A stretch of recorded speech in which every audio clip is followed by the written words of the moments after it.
NPSC previous year sums பார்த்துட்ருக்கோங்க. இங்கே பாருங்கள், if we multiply a fraction by itself and divide the product by its reciprocal then the fraction obtained is this then the original fraction. தமிழில் படிக்கலாம்.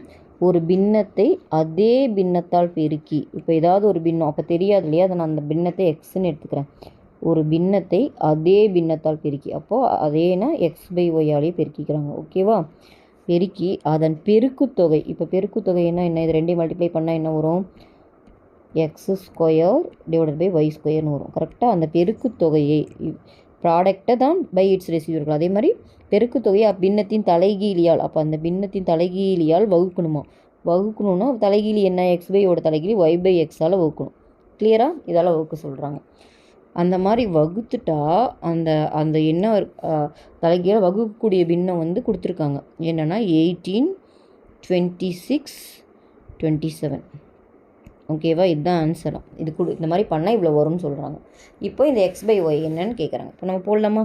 இப்போது இதை நான் வந்துட்டு பெருக்கலை போனால் என்ன ஆகும், தலைகீழியை நான் இதை ப்ராடக்டாக மாற்றினா தலைகீழால் பெருக்கணும். கரெக்டாக? அப்போ இது திரும்ப மேலே எக்ஸ் போயிடும், கீழே ஒய்யே வந்துடும். கரெக்டாக? இதுவே நான் இம்ப்ராப்பர் ஃப்ராக்ஷனாக மாற்றுறேன். 27 × 18 மல்டிப்ளை பண்ணலாமா? 7 8s are 56, 5 2 8s are 16, 16 1 22 1 6 7 2. இப்போ ரெண்டையும் ஆட் பண்ணிங்கன்னா 6 8 4 8 6 4x ப்ளஸ் ஒரு 2 6 ஆட் பண்ணலாம். ஆட் பண்ணிங்கன்னா 2 ரிமைண்டர் 1 8 2s are 10, 8 + 2 10 11 ரிமைண்டர் 5 1 2ன்னு வருது. இப்போ 512 டிவைடட் பை 27 வருது. ஓகேவா? இப்போ இதை ரெண்டையும் மல்டிப்ளை பண்ணுங்கள்.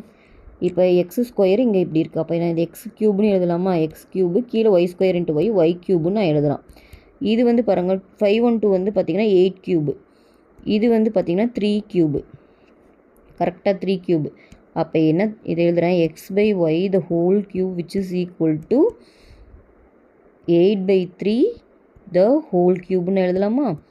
இப்போது இந்த மேலே இருக்க பவர் ரெண்டும் ஈக்குவல்னால் பேஸ் ரெண்டும் ஈக்குவல். அப்போ எக்ஸ் பை ஒய் வந்து என்னென்னு பார்த்தீங்கன்னா 8/3. இந்த ஆன்சர் இருக்கா பாருங்கள்.